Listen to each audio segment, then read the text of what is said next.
One. What up, my guys? That's right.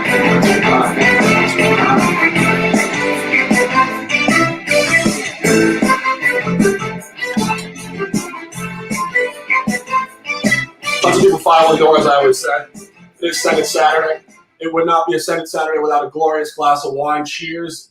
Jay, what's going on, brother? Cheers up, my guy. Beers up, fears down. That's what you like to say, right? Cheers up, beers down, brother. And, people were saying in the chat the other day, we're going to start a drinking game with this show. And so I wasn't necessarily going to crack a bottle of wine just yet, but I'm waiting for my man Jay to call me my guy so I can drink. And I'm also waiting for him to tell me that he can't talk me off the bet so I can drink. And for those of you drinking at home, I haven't said anything about talking privately about a game yet. So just wait for it and let's all get a nice little buzz and discuss a 4-game slate. Small slate tonight in the NBA. I think we're going to go straight to Golden State, new arena, obviously. I kind of wish it was still Oracle, better vibe in that arena. All fans aside, the vibe in this arena doesn't have that old school grit that I really like from Oracle. And obviously Brooklyn comes in here, the ultimate revenge game. Not only within this season, the opener 128-99 loss in Brooklyn at Barclays. This is before the Warriors really had any flow. Totally new group, bunch of new guys. And it just was a bloodbath spot. Jay, you got anything on this game tonight? Yeah, no, so I don't have anything on it. We know it opened up at Nets -4. It's down to 3 now. Money coming in on the Warriors, plenty of money coming in on the over. We know that this could be one of the highest scoring games in NBA history, man. We could damn near see 300 points here, man. Like I could really see that. Y'all got to bear with me, man. I got my little puppy with me and I'm taking care of him by myself. I got 2 dogs with me, man. So, so my girl, she out working right now. I got the puppy with me. I got to take care of him like he a newborn baby, man. So I got him right now. So I ain't going to be doing all that moving and stuff right now. He in my lap. And I'm probably talking too loud for him, but he'd be all right. But the Nets, man, we'll see. I mean, they got KD, they got Harden, got a Kyrie over there. This is the last time these two teams faced off. It was a different team for the Nets. They had actually defenders over there. They had a defensive team. They still had Allen over there. I mean, even in this game, they won't have DeAndre Jordan. So it's going to be a different Nets team. It's a different Warriors team as well. Now they have gotten to their flow offense. The defense has fallen off, though. So they will need to bring – that's the thing that scares me with the Warriors here. They're going to have to – they're another team. Their defense is filling off. Obviously, they're missing Looney, missing Wiseman. They still have a really good defense, obviously, with Draymond Green out there. Curry's still a defensive liability. Like, whoever's guarding Curry, I'm sorry. If it's Harden, if it's Kyrie, that's going to be a mismatch. You're going to see pick and roll and them switching to get Curry on whoever, and it's going to be like barbecue chicken tonight. So that's a terrible mismatch for them. They're going to need a center tonight. No centers. It's going to be plenty of points, man. We know both teams like to shoot threes, but they actually have to get into the hole. I mean, if they get to the basket, both teams don't really have the rim protection there. So if I was them, I would be trying to get straight to the hole. That's what we could see plenty of points here, plenty of fouls to go along with some 3 points as well. KD coming back to the Bay. It's going to be a damn good game, man. You're siding with, say if you had to take a side here, you'd be looking towards the Warriors here at the house, home dog with revenge? No, actually, I would look at the over. I was looking at the numbers, and first thing I want to make a comment on this, look at recent history. The Warriors are coming off a sequence of very low-scoring games. They did tank completely to Orlando. They did not cover the game or the first half, and the game went under by easily 15 to 20 points. Last time it was a shooting percentage outlier in the first half. Steph Curry is obviously a walking heat check at all times. He did turn up and go over 35 for the game, but the rest of the team was totally flat energy-wise and shooting the basketball. I take the other side of this. Indiana at Barclays going back 3 or 4 days. One of the lowest scoring, if not the lowest scoring game for the Brooklyn Nets all season. There was a back-to-back off a track meet at Detroit. And I think this correlates to how Brooklyn travels. They do not play much defense. And then you take it to the numbers. Again, this was without James Harden. But again, I always say this every day. The Vegas odds makers are scaling this in the same exact way. So they're telling you a damn good numerical story. 128.99, that was a 225, I believe. Or no, excuse me, 235. So, or was it 225? Whatever the fuck it was. Excuse me. It went way under. And now the line jumps up drastically to 245. And it's telling you that this is going to skyrocket. And one last point on that. The Warriors do have a top 3 pace in the league. And the only other game that correlates to this in terms of pace on the road for the Nets was at Wizards. The Wizards do have the number one pace. That game went way over, 149, 146. And I'm not saying we're going to necessarily have close to 300 points, but I do expect both these teams to hover in the high 120s to low 130s tonight. Exactly. Yeah. So that game, the total of that last game was 235, and it was 125-99. They absolutely, I mean, the Nets actually played some defense. Like I said, it was a different squad, though, so we can't take too much into account. I know I was doing an earlier show for SBR. There was somebody in the chat saying, yeah, but Nets already smacked them up. I mean, you can't take that in too much account. I can't say two totally different teams. It was definitely a different team for the Nets, bit of different team for the Warriors as well, because they had Looney, they had Wiseman. Wiseman playing, actually makes the Warriors a different type of team when they started Wiseman plus Green. So just Green out there, or just having one Toscano out there, it's not the same difference as them having Wiseman or Looney out there, really defensive stoppers that could really pack the paint and really guard the rim. So like I said, if the Nets get into the hole, get to the back, my thing here, Shark, is the way I'm looking at it.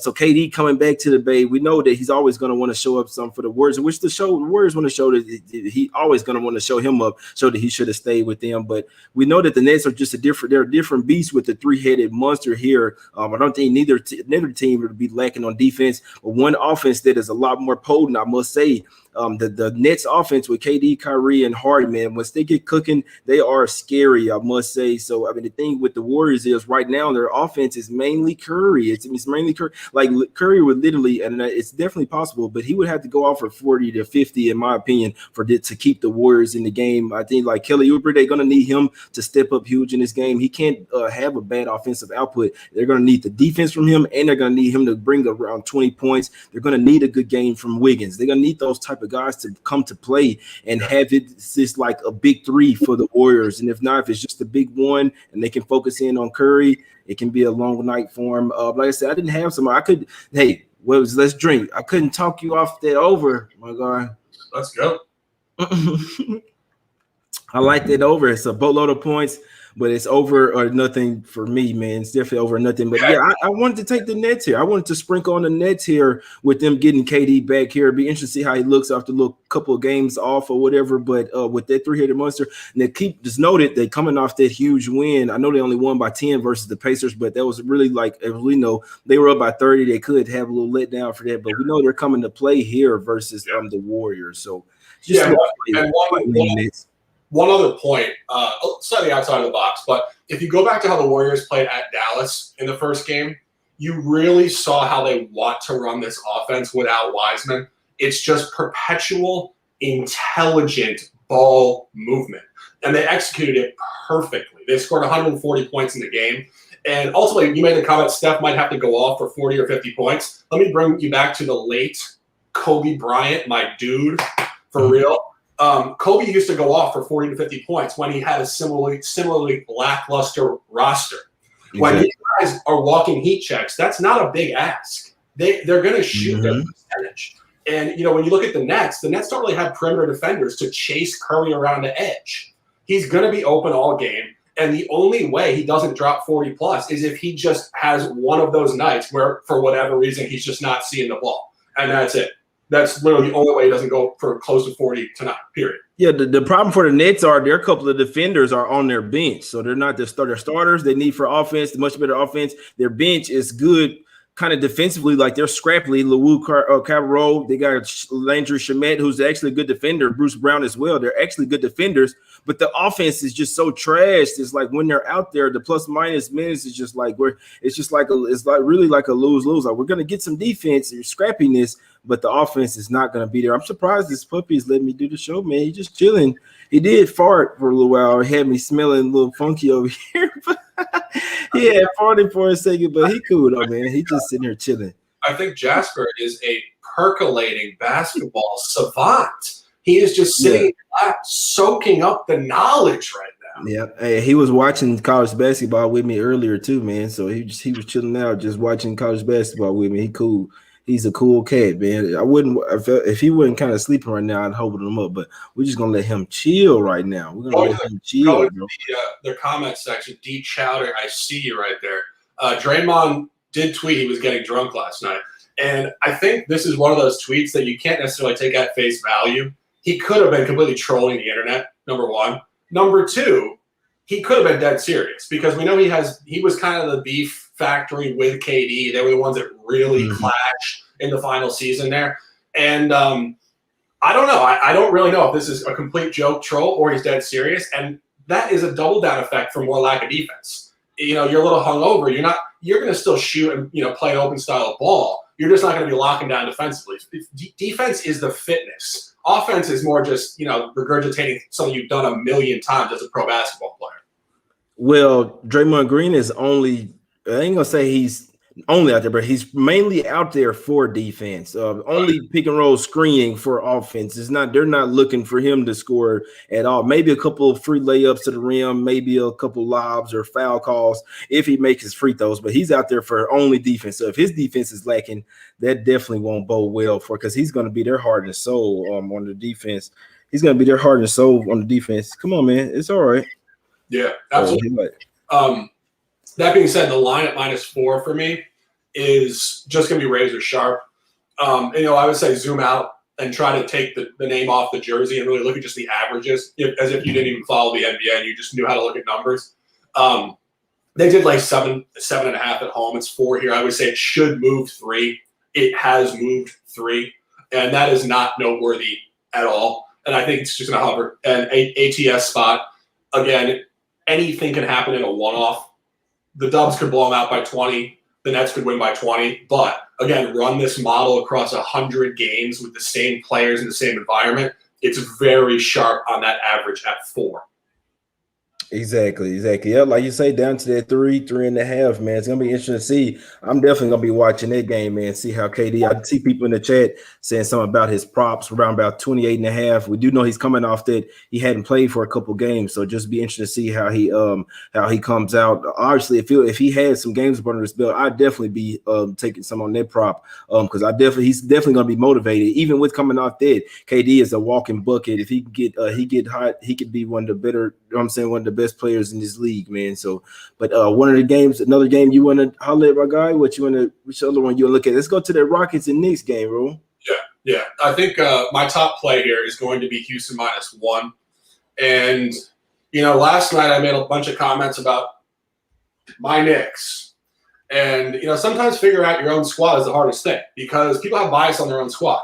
And one thing I will tell you, a large-scale comment on this, if you're talking to a passionate fan and your passionate fan says, my team's the best team, they're a fade. However, the other side also applies. If the fan base says, we suck, don't take us, there might be a buy low factor on that. That all being said, when you come in tonight, the Knicks are 4-1 ATS last 5, and Houston was super hot off the Harden, insulting the professionalism, dynamic, whatever. They have cooled off significantly. That being said, I think when you merge that dynamic off of an L4 or 5, I believe, crossing with the Knicks off a sequence of very efficient ATS environments and a back-to-back coming off of an 18-point convincing win. They won all 4 quarters straight up last night. They played 48 straight minutes, no lull. And I think tonight, this is a great little merge spot for the Rockets to come in here and win the game.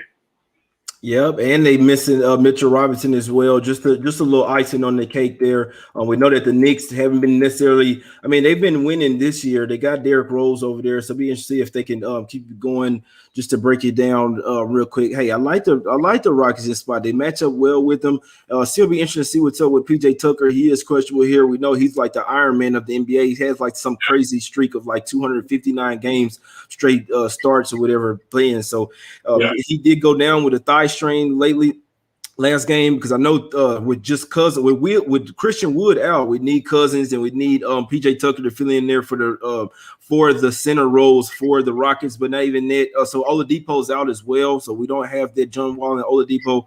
We'd really like to see him come into the Garden and show up here, but still, these players, you always get jacked up when you go and play in New York City in the Garden, man. Always, Wall's gonna have his A game. Cousins, they're bringing their A game tonight, man. The Rockets, like you say, off 4 straight losses, man. They have the much better offense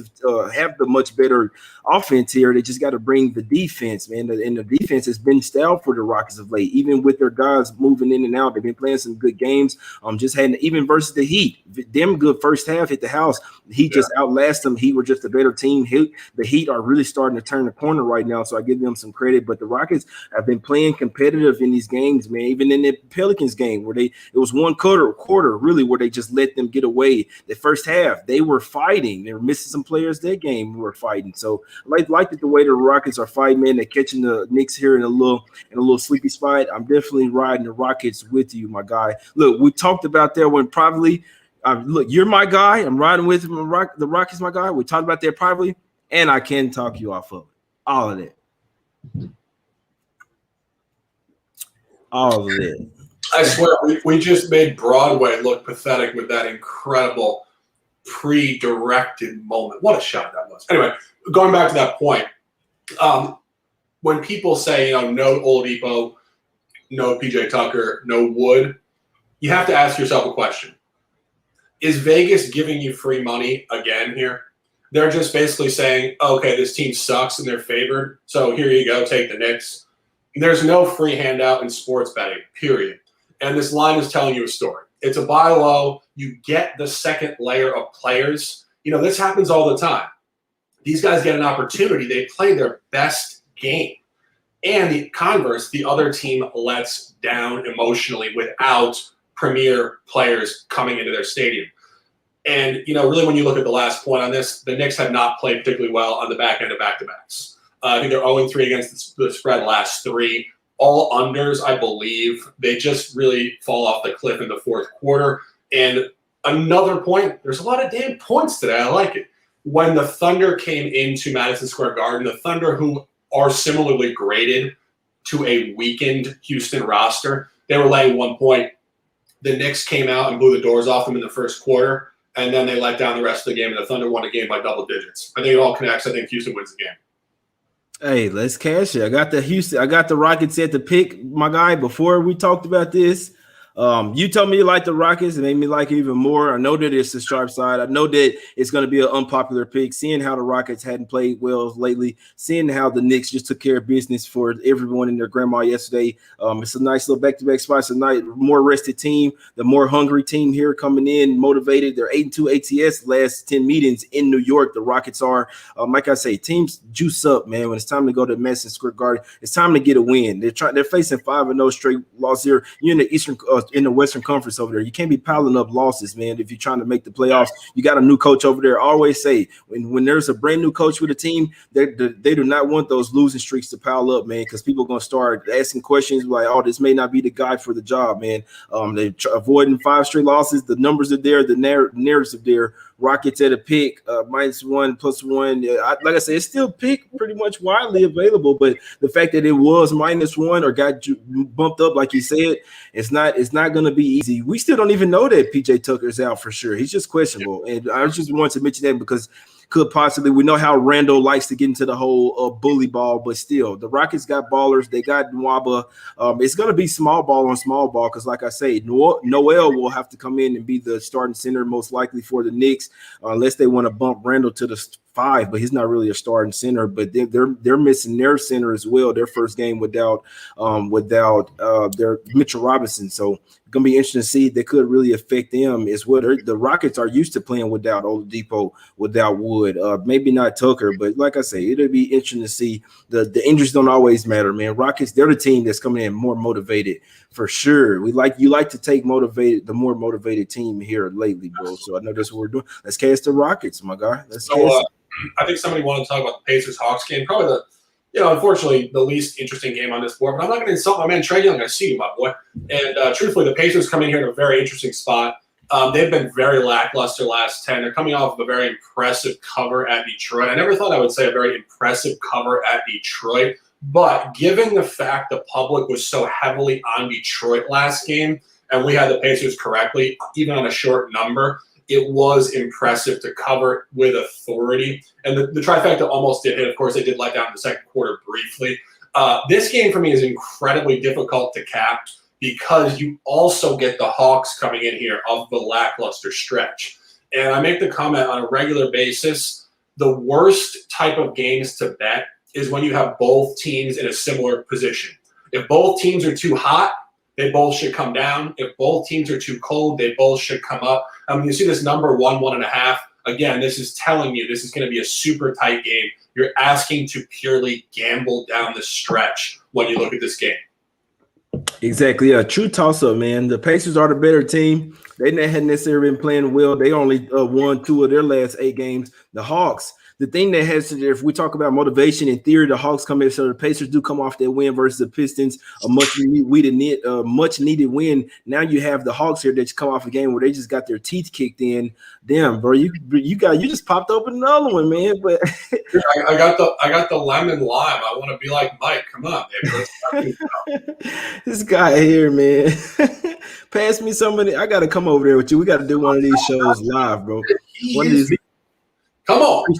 Appreciate you, Mal. Yeah, we got 1,000 subscribers now on YouTube. I could go live from my phone. So one of these days I'm gonna be sitting in my car going live from YouTube. We got 1,000 subscribers, man. So we appreciate y'all for subscribing to the YouTube channel, for you guys hitting the like button, man. It really goes a long way for you guys to come back. I know I've been on the slide lately, but me and my guy Shark, he gonna help me get back right, man. We starting to get back on the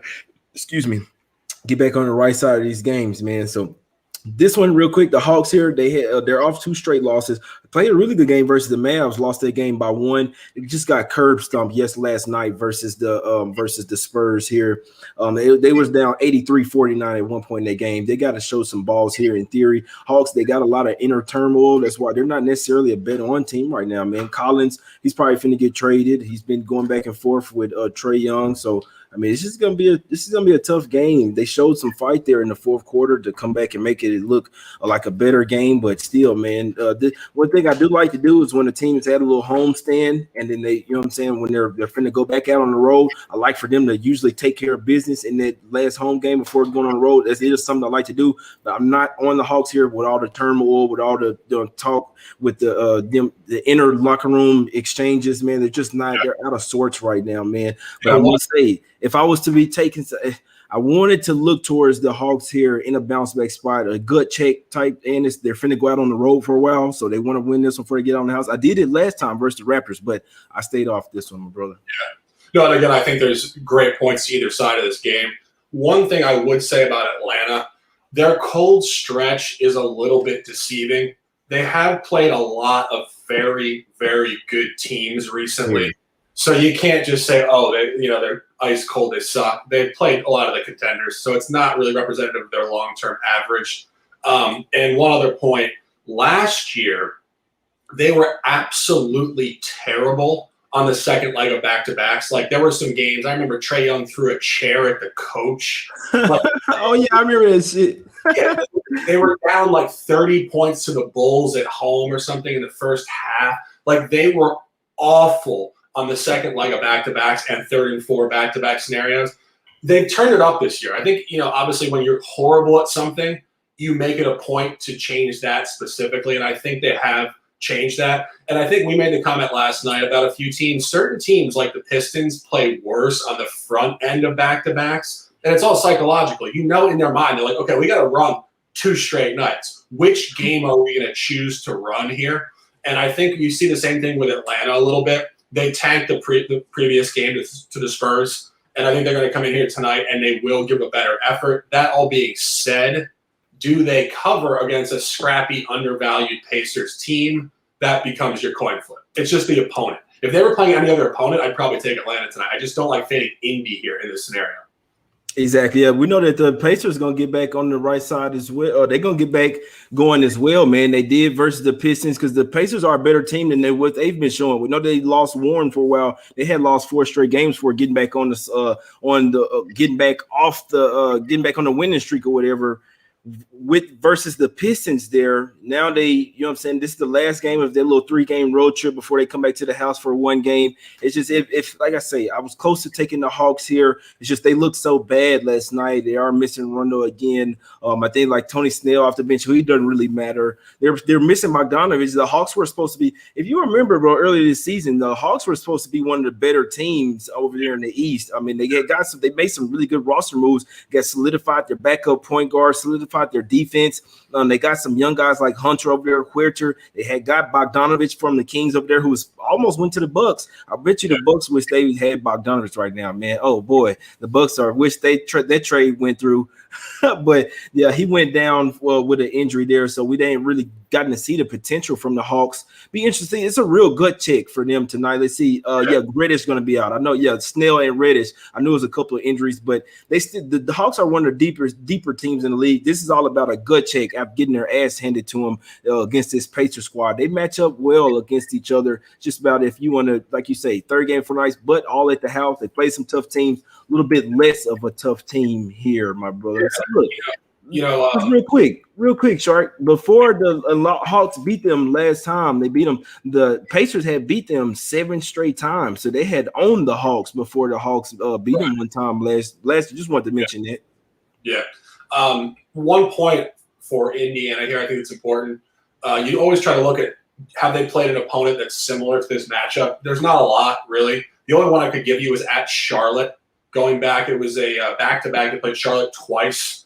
The first game, they were laying a similar number. They were laying 2 or 3 points. They did cover the game. And you have to look at the prerequisite environment before. It's always a key point. If they were coming off a sequence of losses, of course, that's a buy low. No, they actually won the game before that, too. And then they backed it up at Charlotte, which is very similar to backing it up at Atlanta off a big win. And again, this is here, like I'm listening to myself and I'm saying, okay, I should take Indiana now. But in the previous point, I'm like, I should take Atlanta now. And this is a toss.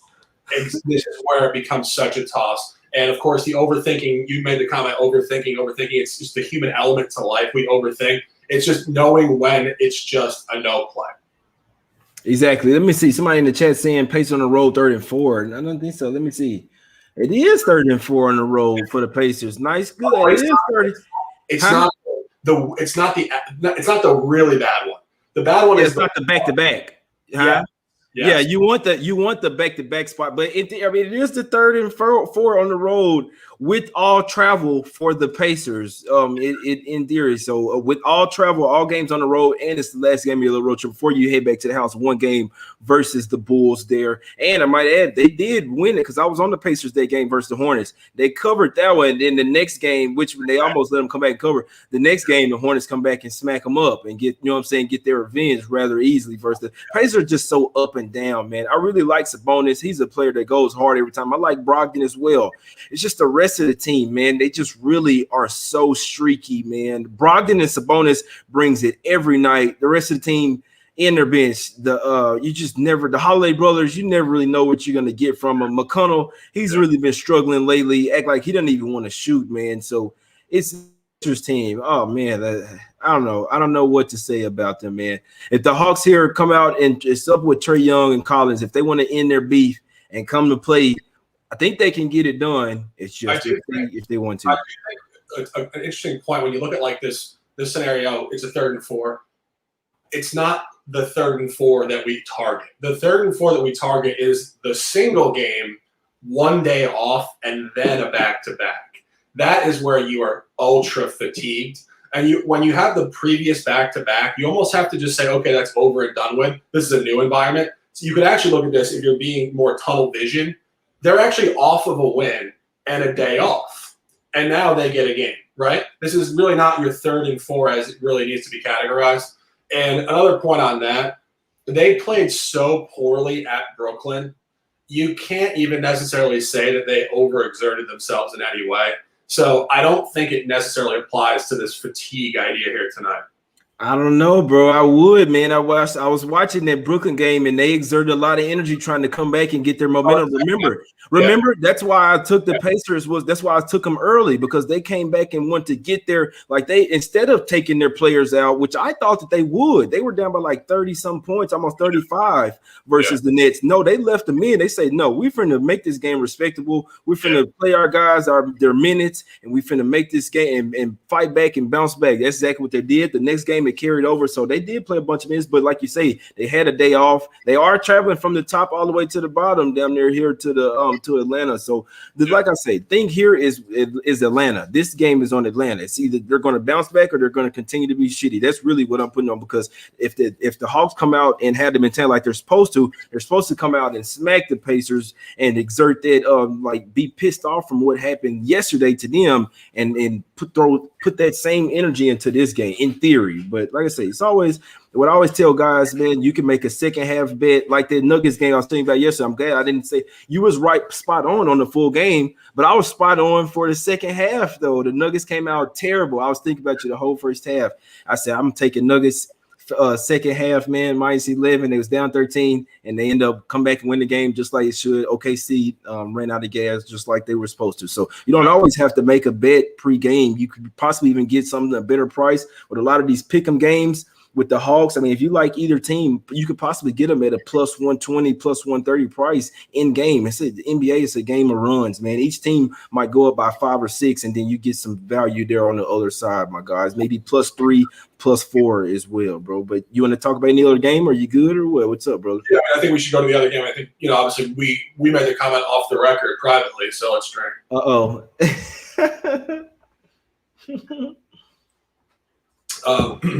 The league, just like everybody else, missed the Jazz were going to be. And these Jazz games, honestly, you can make an argument they should all be national. Like last night, the fact that the Jazz Bucks was not a national game is purely a snapshot to how surprising the Jazz are. And when you look at this game tonight, obviously hosting the Heat, I think sharp action is mostly on the Heat here. But we talked about this yesterday. Sometimes, and it's rare, you find a team in the perfect environment to just run the table effectively. And they don't regress to an average. They don't come back. They don't let down. They just annihilate people. And they did it last night. I made the comment. I said they're going to crush them, and they did. And tonight, I don't necessarily see them not crushing the Heat. They're just on that revenge anger tour off of the bubble loss in the playoffs. And I think something has clicked with this group finally. I mean, granted, Donovan Mitchell's been in the league for a handful of years, but he's still a very young guy. And I think that's obviously a deceiving point. Guys come out of the draft, they're 19 years old. They're in the 6th, 7th year in the league, and they're still only 25 years old. So he's still a young guy. He's coming into his leadership position. I like what he's doing on the court and off. I don't really have a side on this. I would say the narrative here is on the Heat for sharps, and the number is on the Jazz versus numerical analytics. No, the Sharps, man, there's nobody actually on the Heat. There's actually nobody on the Heat. The Sharps, the public, everybody's on the Jazz as they have been. I mean, which as they should be. Yeah. The Sharps are on the Jazz here. I mean, they pushed this line up from 5 to 7, and a lot of people did think that Conley was going to play today, because I remember it was at 6. It got up from 5 to 6, so it went up to 6. So there was word that Conley was possibly to come back today. Went up to 6.5. It's kind of shaded to the 6.5. It went up to 7 since, but Conley's been for sure ruled out. It's not a huge deal because they played just as well as good without Conley. So it's not a huge deal here. The thing here is what the Heat, I can tell you, if they had Dragic, and I know that the injuries don't really mean a ton, but that is pretty much their star point guard. If they had Dragic in this game and I was still getting the same number, which I probably would, I'd be on the Heat here. I do think they're the type of team that can smack the Jazz in the mouth. They can stay with them defensively, as far as he has the mindset, the dog mindset, just like, okay, you're on that. Okay, we're going to show you that we on that level with you too, even if they don't come in here and win.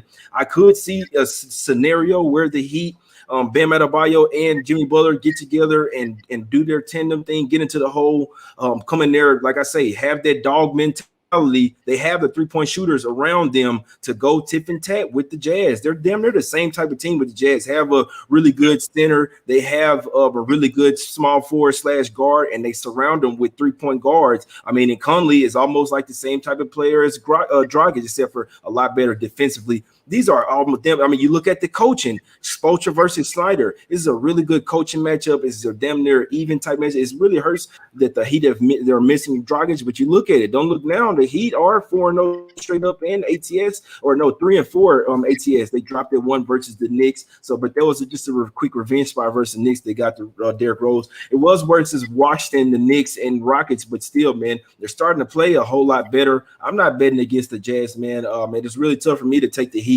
without Dragic. I'm just telling you guys that the Heat are the type of team. I really don't think that the Jazz have faced the type of team like the Heat. They're facing some dogs. And like you say, the Jazz are in one of those environments at the house. I'm definitely not betting against them at the house. If I want to find a spot to fade them, it's going to be when they're out of their own element on the road and they're not in their same gym. And they've been in their gym for a while. That's when they went on their run for second road game for the Heat. It's something crazy. I really do think that this will be a close game. Not saying the Jazz will lose, but I really think that the Heat can hang with them and keep this one close, man. But it's just the way that I'm looking at it, my guy.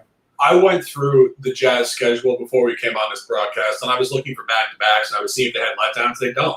The last one, they played at Charlotte in a road back-to-back.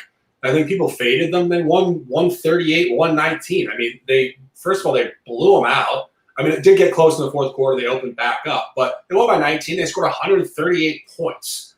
And, you know what? I was also watching the Heat game against the Rockets the other night, and one thing really stood out. They have Hero, Shark. Hero didn't play that game. Yeah, Hero got announced out the last minute. He's gonna be back tonight. Just a general comment though, I really don't like their body language.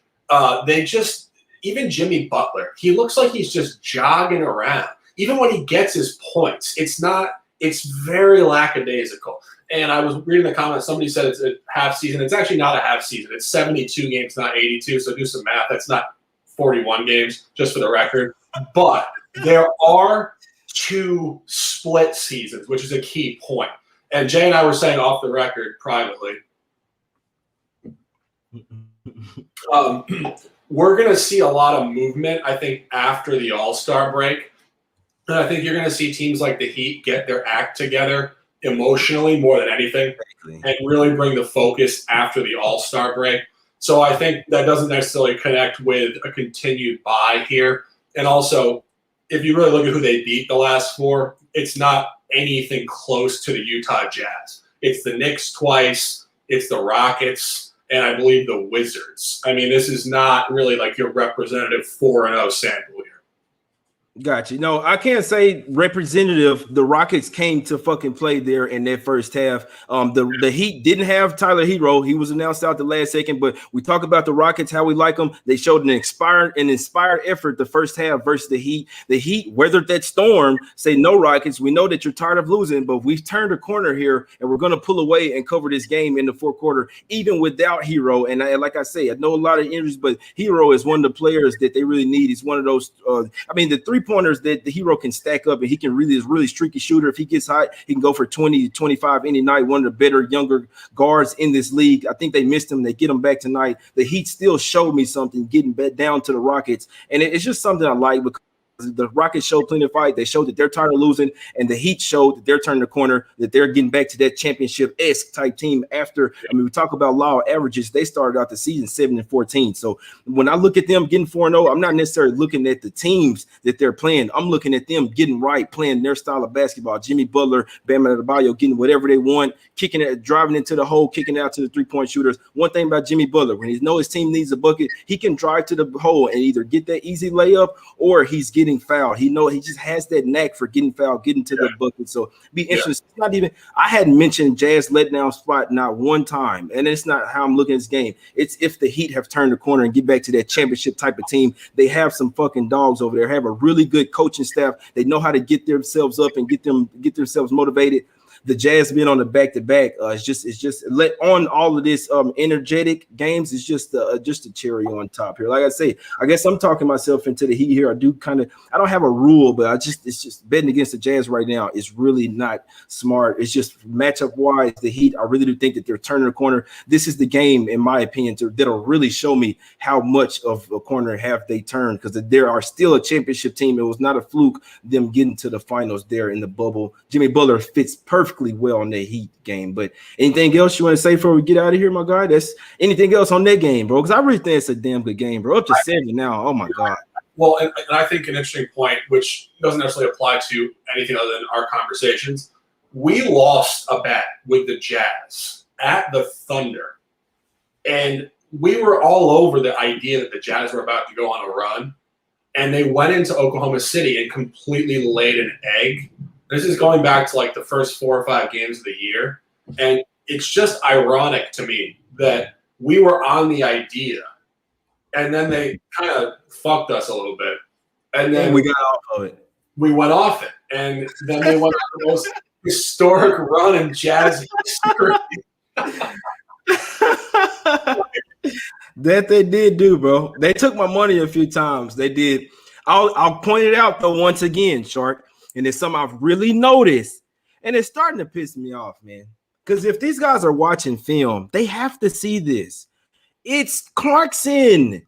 It's Clarkson off the bench. The guy comes up and pulling up 3. Like, if you can stop Clarkson from getting past 20 points, you can beat he is their. It's like it's really starting to piss me off, Shark, because the teams are like they're not watching film, or like they don't know. Expect him to come up and pull up 3, because like he's like Damian Lillard. He's coming up, pulling up 3s. He's coming off that pick and roll. He's pulling the 3 every time, and he's making them. It really seems like teams are not really ready for it. So that's the really thing. Clarkson.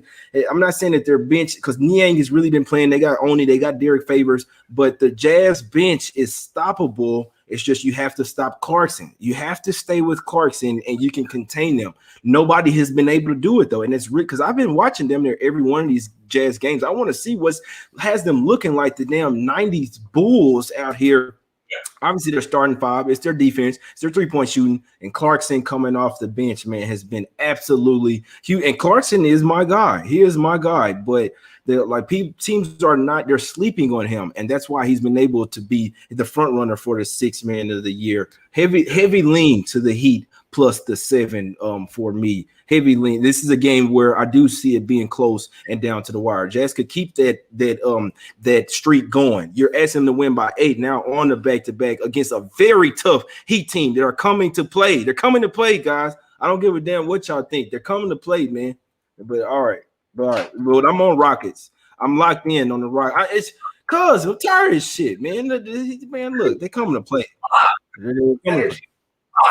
Let's get it. And I hadn't even had in like this in a little while, man. Well, let's fucking go. Let's fucking go. But yeah, Rockets.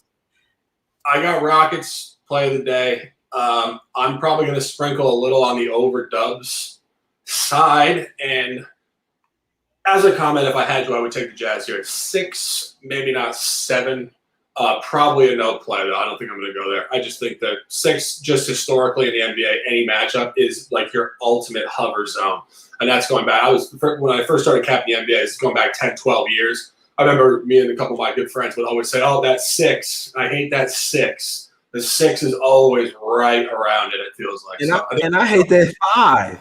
It seems like that 5, when someone's leaned at 5, it seems like the dog seems to always win for some reason. When it's somewhere around that 5, 5.5, the dog seems to win, man. This game opened at 5. Did it? I'm just saying. It opened at 5.